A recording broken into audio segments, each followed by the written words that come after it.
लोकशाहीर अण्णाभाऊ साठेंनी लिहिलेलं कृष्णकाठच्या कथा या पुस्तकातील एक प्रसंग. 8-9 वर्षाचं पोर, घराचं कुटुंब 5 जणांचं, पण घराचा उदरनिर्वाह नीट होत नव्हता. पैशाची गरज होती. त्यासाठी कामानिमित्त सर्वांनी ठरवलं आपल्याला जायचंय कुठं, मुंबईला. पण जात असताना एक विचार मनी आला की एक मरकुडी गाय आहे घरामध्ये. आपण जर सगळेजण तिकडे गेलो तर गाय पोरकी होईल. त्यावेळी विचार केला, त्या 8-9 वर्षाचं स्वतःचं पोरग झालं तरी चालेल, पण गाई पोरकी होती कामा नये. पोरग झालेलं पत्कारलं आणि सगळेजण मुंबईला गेले. खर्चाचा प्रॉब्लेम होताच, पण काही पोरकी होती कामा नये. या पोराला ठेवलं कोणाकडं, चुलत्याकडं. चुलत्याला हा म्हणायचा आबा. त्या चुलत्याचं एक पोरग होतं, ह्याच्याच वया एवढं, एकाच वर्गामध्ये शिकायचं. त्या पोराचं नाव गणेश. आणि हे पोरग त्याला गाण्या म्हणून हाक मारायचं. पण शाळेमध्ये मात्र गणेश मात्र हुशार. पण हे पोर भांडण करायला एक नंबर. भांडण करायचं, गण्यालाही भांडण करायला शिकवलं. बघता बघता हे दोघांचं पटायला लागलं. आता मात्र खास मैत्र झाले. कुठेही काही कुठने केले की हे दोघच पुढे असायचे. गावामध्ये सोडून दिलेले वळून निसते. प्रत्येक कुटाणा या दोघांच्या हातातून. काही कुटाणे गावातल्या कोंबड्या चोरल्या जायच्या, गावातले गाढवं चोरली जायचे. एकदा तर एक प्रसंग असा घडला की गावातलं गाढव चोरून घरामध्ये आणून डांबून ठेवलं, बांधून ठेवलं. गावकऱ्यांना कळालं, गावामध्ये दोघांना बाहेर काढलं. बाहेर काढल्यानंतर आबाला कळवलं हे पोरं असं करतात. त्या गाण्याला इतका धो मारला, पाठीची पाक ताशा करून टाकला. त्या गाण्याला सुचायचं बंद झालं. हे काय झालं, त्यावेळी दोघांनी ठरवलं आपण काय केलं पाहिजे. हा आबा मात्र आपल्याला लय मारायला लागलाय, पण दोघं मात्र अवघे, खोड्या काढायला देश पारंगत. एके दिवशी एक डोंबारी गावामध्ये राहायला आले. त्या डोंबाऱ्याकडे एक डुकरीण होती. ती नुकतीच व्याली होती. 4-5 पिले तिला झाली. त्या 4-5 पैकी 2 पिले या दोघांनी चोरली, कोंबड्यांच्या घाट्यामध्ये आणून सोडली. तिथं सोडली आणि तेच त्या आबाला कळालं, गावकऱ्यांना कळालं, पण बारकी पोरं होती यामुळे सोडून दिलं. पण आबानी मात्र काही सोडलं नाही. दोघांनाही धो दबा मारलं. आणि त्या दिवसापासून त्या आबाचा नाईलाज झाला आणि एक कायदा, हुकुमशाहीचा कायदा निर्माण झाला. तो आबा म्हणला तुम्ही जेवण झाल्यानंतर घराच्या बाहेर पडायचं नाही, आणि जो कोणी घराच्या बाहेर पडल त्याला वटवाघोळ्याची शिक्षा. ह्या दोघांचा मात्र आता नाईलाज झाला. जेवण झाल्यानंतर सवय ह्यांना घराच्या बाहेर जाण्याची, चोरी करायची, काही ना काही कुठे करायची, गावामध्ये रानातलं काही ना काही चोरायची. पण आता करायचं काय. आबांनी मात्र आपल्यावरती हुकूम दिलाय घराच्या बाहेर जायचं नाही. तेव्हापासून पोरांचा मात्र नाईलाज झाला आणि घरामध्ये झोपायला लागली. पण आबा मात्र रोज रात्री झोपताना यांना एक गोष्टी सांगायला लागला. आता गोष्टी त्यावेळी सांगायचे कसे, रामायणातल्या, महाभारतामधल्या, छत्रपती शिवाजी महाराजांच्या, स्वराज्य रक्षक छत्रपती संभाजी महाराजांच्या गोष्टी नाही हो. हा आबा मात्र जरा काही वेगळाच. हा आबा यांना गोष्टी सांगायचा कशाचा, भूताच्या गोष्टी सांगायचा. आणि पटू सांगायचा. भूत कसे असतात. भूत अगदी भयंकर. भूत तुझं रूप घेऊ शकतात. भूत माझं रूप घेऊ शकतात. भूत याचं रूप घेऊ शकतात. भूत महिलेचं रूप घेऊ शकतात. अरे एकदा तर एका गावातला व्यक्ती पायाने लंगडा होता. तो मेला, त्याचं भूत झालं. आणि एका माणसाला रात्री तो दिसला कुठे, झाडावरती. लंगडा असा नाही, झाडावरती चढला कसा. अरे तेच तर खरं, भूत कशावरही चढू शकतो, भूत कसाही मारू शकतो. त्यामुळे भूताच्या कधी नादी नाही लागायचं. त्या आबांनी हे भूत एवढी त्या पोराच्या डोक्यामध्ये घातली की ती पोरं दिवसा ढवळ्याही त्या भूताच्या चर्चा करू लागली. रोज रात्री भूताची गोष्ट, रोज रात्री नवनवीन गोष्ट, रोज रात्री चाकवायच्या गोष्टी, रोज रात्री भूताच्या गोष्टी. या पोरांना कळायचं बंद झालं. एके दिवशी मात्र पोरांची भूताची चर्चा चालू असताना हे पोर त्या गाण्याला म्हणलं, मला वाटतंय आबा आपल्याला भूत समजायला लागलाय. त्यावेळी गाण्या म्हणला, नाही आबा, जर आपल्याला भूत समजत असता तर ते आपल्याला भ्यायला असता, आणि तो आपल्याला भेट नाही. याचा अर्थ तो आपल्याला भेडवतोय. काहीतरी केलं पाहिजे. आणि त्यावेळी हे पोर बोललं, आपण असं नाही करायला पाहिजे का, आपण आबालाच मारलं पाहिजे, त्याशिवाय हे काही थांबत नाही.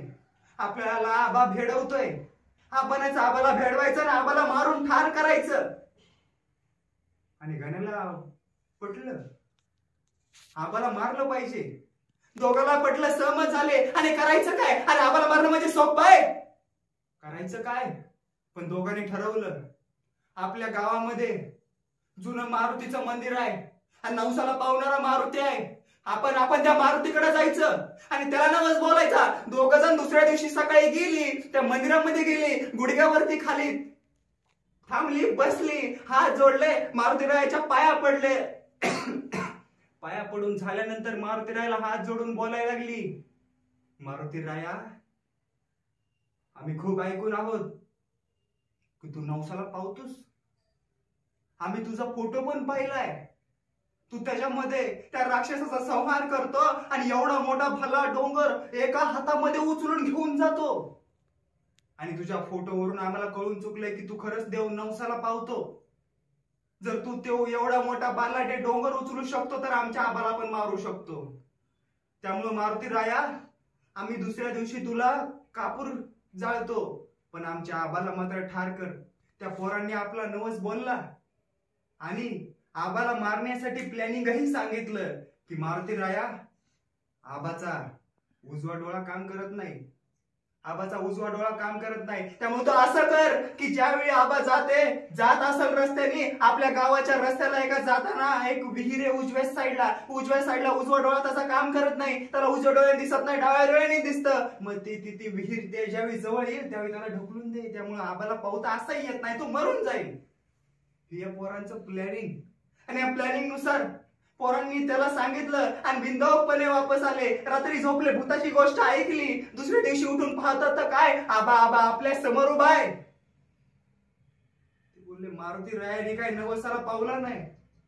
मारुतीरायाकडे परत गेले. मारुतीरायाला म्हणले, तू तर नवसाला पावणारा, तू मारायला पाहिजे, तू मारलं का नाही?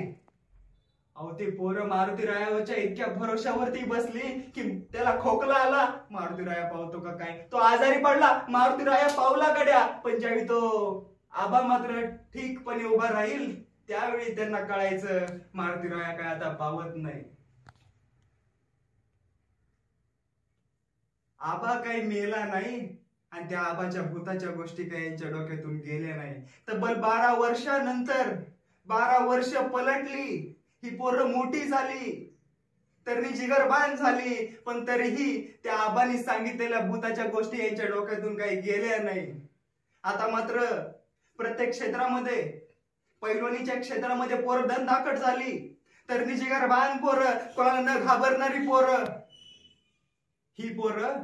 आणि तेच हे पोर गण्या मात्र त्या आबाच्या घरी, आणि हे पोर वारणा नदीच्या खोऱ्यातनं याला एक कार्यक्रमाचं इन्व्हिटेशन आलं, याला बोलावून आलं. आणि त्यावेळी हा हातामध्ये कुऱ्हाड घेऊन निघाला तिकडे कार्यक्रमाला. त्यावेळी रीत होती, हातामध्ये कुऱ्हाड घेऊन जावंच लागत होतं. आणि हातामध्ये कुऱ्हाड घेऊन हा निघाला, गावामध्ये गेला, तिथं पोहोचला. वारणा नदीच्या खोऱ्यामध्ये गेल्यानंतर कार्यक्रम झाला. आता रात्री 7-8ची वेळ झाली. 7-8ची वेळ झाली त्यावेळी त्यांचं बातचीत चालू झाले, जेवण झालं, 11 वाजले. पण बघता बघता आता जायची वेळ झाली. का? कारण जास्त रात्र होती, जास्त रात्र झाले नाही. त्याच दिवशी अमावस्येची रात्र. या पोराला मात्र अचानक आबाची आठवण येऊ लागली. का? कारण रात्रीचं जायचंय, 7 किलोमीटर शेजारच्याच गावामध्ये आपल्याला जायचंय. कसं जायचं? पण जावं तर लागेलच. आणि जाण्यासाठी निघाला. पण तेवढ्यात त्या पाहुण्यांनी त्याला अडवलं. अरे का इतक्या दिवसानं आलास का, लगेच चाललास? आणि एवढ्या रात्रीचा कसा जाणार तू? थांब, एवढा मुक्काम कर, उद्याच्याला जा. पण पोर म्हणलं, नाही मला आजच जावं लागतंय, उद्याच्याला माझं महत्वाचं काम आहे, मला आजच जायचंय. पण पाहुण्यांचा काय नैलाच झाला. पोरग काय ऐकायला झालं आणि पोरग निघालं. एक पाहुणा त्याला सोडण्यासाठी बोलत बोलत पाक 1 मैल गेला, नदीच्या किनाऱ्यापर्यंत त्याला सोडवायला गेला. आपण तिथून पुढे तो एकटाच गेला. तो पाहुणा वापस आला. पाहुणा वापस आल्यानंतर मात्र एकटा आता चालायला लागला. हळूहळू एक पाऊल पुढे टाकत राहिला. काळा किट्टा अंधार दिसायला लागला आणि शेजारी नदीच्या त्या सलग रस्त्याने जाऊ लागला. पण पुढे गेल्यानंतर असं लक्षात आलं की आता दोन रस्ते फुटतायत, पण दोन्ही पैकी आपल्याला जायचा रस्ता कोणता? आपल्या ज्या गावामध्ये जायचे तो रस्ता कोणता? त्यावेळी एक पांढरा कापड घातलेलं एक म्हातारं त्याला दिसलं. त्या म्हाताऱ्याकडे पाहिल्यानंतर पहिला आबा आठवलं. आबाने सांगितलं होतं, भूत कायम दिसतात, ते पांढऱ्या कपड्यातच दिसतात.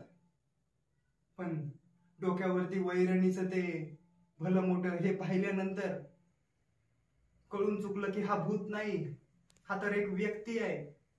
आणि त्या शेतकऱ्याकडे गेला, आणि त्या शेतकऱ्याकडे गेल्यानंतर त्या शेतकऱ्याला विचारलं की मला ह्या गावाला जायचंय, रस्ता ह्या दोन्ही पैकी कोणत्या रस्त्याने जायचं? ते म्हातारा माणूस बोललं, अरे लेका, तुला कळतंय का, एवढ्या रात्री त्या गावाला जाणं बरं नाही, त्या गावाला जाणं बरं नाही. तरी पोर म्हणलं, का नाही बरं? अरे लेका, आज अमावस्याची रात्र, आज जायचं म्हणलं त्या ठिकाणी लय हास्य काढतात. आजपर्यंत आम्ही जात आलोय, आम्हाला माहित नाही वय, मोठे काय खोटे बोलतात. पण पोरगानी काय ऐकलं नाही. पोरग मात्र म्हणलं, नाही, मी गेल्याशिवाय राहणार नाही, मला रस्ता सांगा. आणि रस्ता सांगितल्याबरोबर त्या रस्त्याने निघालं. आता मात्र म्हातारा मोठमोठ्याने हसायला लागलं, पण दुर्लक्ष करून हातामध्ये कुऱ्हाड घेऊन पुढे निघायला लागला. पण प्रत्येक पावलावरती त्या म्हाताऱ्याचा शब्द आठवू लागला की इथं भलं वाईट काही घडू शकतं. मोठे काय खोटे सांगतात का, अमावस्याची रात्र हे आठवू लागलं. आणि प्रत्येक पावलाला आबा आठवू लागला. प्रत्येक पावलाला प्रत्येक गोष्ट त्याला आठवायला लागली, प्रत्येक गोष्ट आठवायला लागली. भूत भूत भूत भूत भूत डोक्यामध्ये यायला लागलं. पण अचानक चाहूल झाली की आपल्या पाठीमागं काहीतरी येतंय. पाठीमागं वळून पाहत होतं, काय सगळं शांत. एक झाडाचं खोंड आपल्या पुढं, काळा किट्ट झाडाचं बाबळीचं खोंड आपल्या पाठीमागं आहे. ते पाहिल्यानंतर ते स्थिर दिसलं. आणि ते स्थिर दिसलं, ते कळून चुकलं की आपल्या पाठीमागं काही नाही, सगळी शांतता. आणि ही शांतता, एक पाऊल पुढे टाकलं, दोन पाऊल पुढे टाकलं, तेवढ्यात मागचं काहीतरी हल्ल्यासारखं वाटलं. आणि तेच बाबळीचं खोंड, ते बाबळीचं खोंड हल्ल्यासारखं वाटलं. तसं पाऊलाची गती वाढायला लागली. 1 2 3 4 5 6 7 8 9 10 हळूहळू पाऊलाची संख्या वाढू लागली.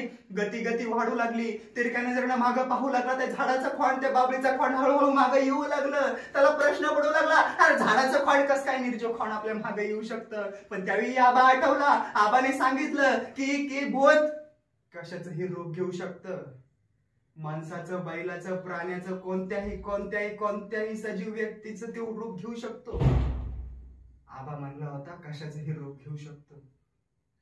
म्हणल्यावर हे भूत झाडाचं रूप घेऊ शकतो, झाडाचंही रूप घेऊ शकतो. तसं वाटलं. आता मात्र जोरात पळायला लागला. तसं ते झाडही जोरात वेगानं त्याच्या पाठीमागे येऊ लागलं. ते झाडाचं खोंड, बिना फांद्यांचं खोंड त्याच्या मागे येऊ लागलं. आता मात्र घाबरगुंडा, एवढी थंडी होती तरीही घामाने ओला चिंब झाला. पाठीमागे पळू लागला, जोरात धावू लागला. बघता 2 मैल झाले, 3 मैल झाले. नदी आडवी आली. नदीला पाणी नव्हतं. नदीतून इतक्या वेगात गेला, चपळ तर होताच, इतक्या वेगात गेला की किती वेगात तो किती लवकर तरी नदी क्रॉस केली त्याचं त्यालाही कळलं नाही. बघता नदी क्रॉस झाली, जमिनीवरती पाऊल पडलं. हळूहळू पुढे सरकायला लागला. तेवढ्यात मागे नजर गेली. ते येणारं झाडाचं खोंड पाण्यामध्ये दिसलं. त्याला कळून चुकलं, अरे हे झाडाचं खोंड पाण्यामध्ये सुद्धा पळतंय आपल्या मागं. आता नाईला झाला, जोरात पळायला लागला. हातामधली कुऱ्हाड खाली निसटायला लागली. पण अचानक त्याला कळून चुकलं की ते भूत आता मात्र आपल्या अगदी जवळ आलंय. आणि जसं ते खोंड आपल्या जवळ यायला लागलं, तस पायांची गती हळूहळू त्याच्या कमी होऊ लागली. जोरात पळायचा प्रयत्न केला, पण पावलांची गती कमी होऊ लागली. का? कारण पायाला गोळा आला. आता नाईला झाला. आता कसं पळायचं? पण धट मन करून जागेवरती स्थिर झाला. ते मागचं येणारं भूत तेही जागेवरती स्थिर झालं. मागं वळला आणि त्या भूताकडे पाहिलं.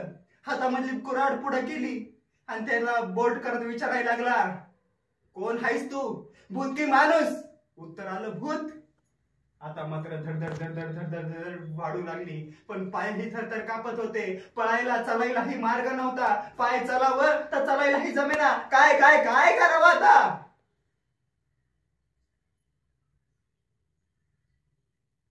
त्यावेळी त्यांनी दुसरा प्रश्न विचारता केला, माझ्या माग काय येतेस, काय हवाय तुला?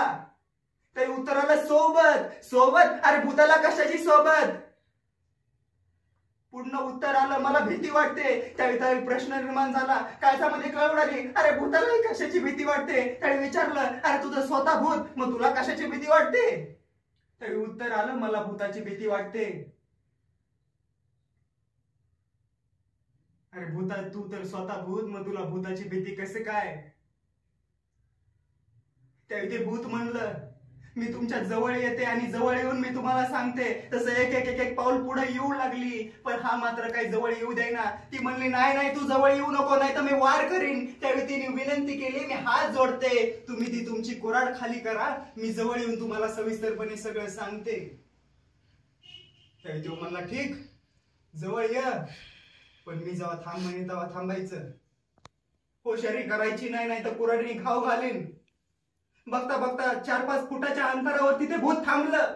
आणि 4-5 फुटाच्या अंतरावरती ते थांबल्यानंतर त्यांनी प्रश्न केला, कोण आहेस तू?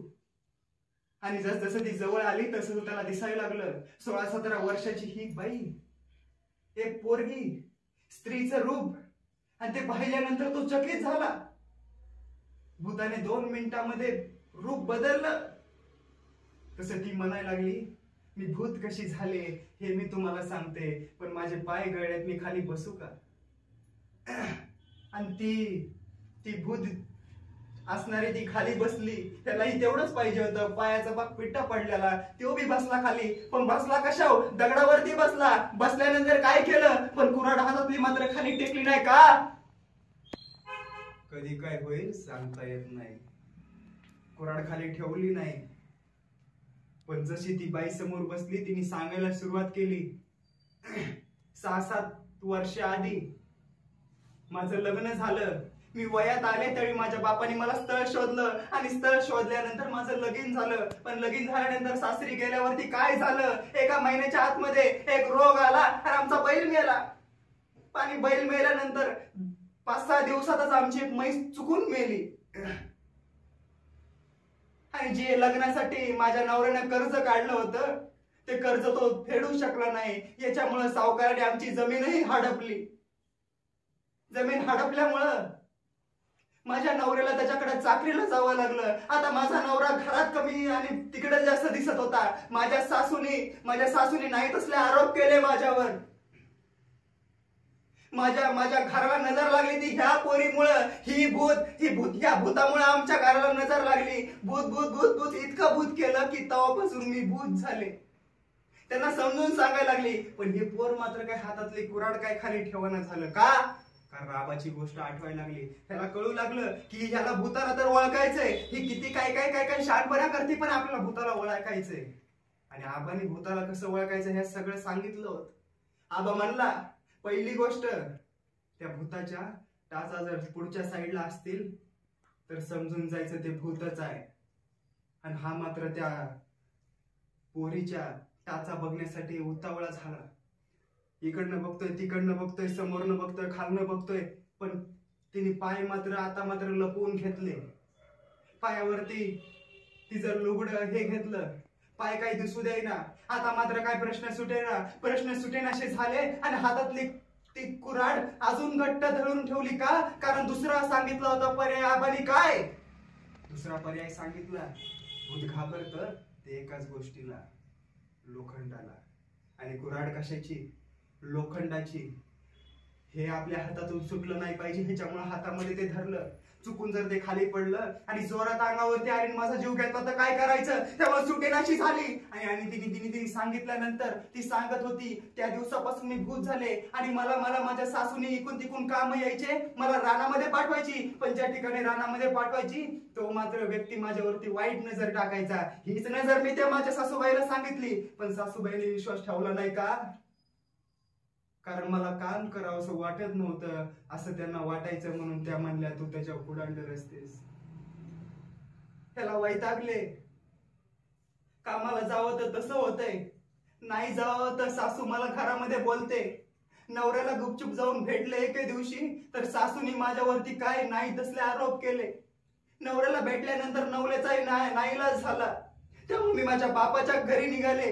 बापाला प्रश्न विचारायला निघाले, काय करू मी, कसं करू, तुम्ही तर माझं लग्न लावून दिलं, मग काय करायचं मी, हे विचारायला मी निघाले. आणि त्यासाठी मला तुमची सोबत हवी. हे ऐकल्याबरोबर ताडगीने उठलं. म्हणलं सोबत हा शब्द नाव घ्यायचा नाही, मला याची भीती वाटते.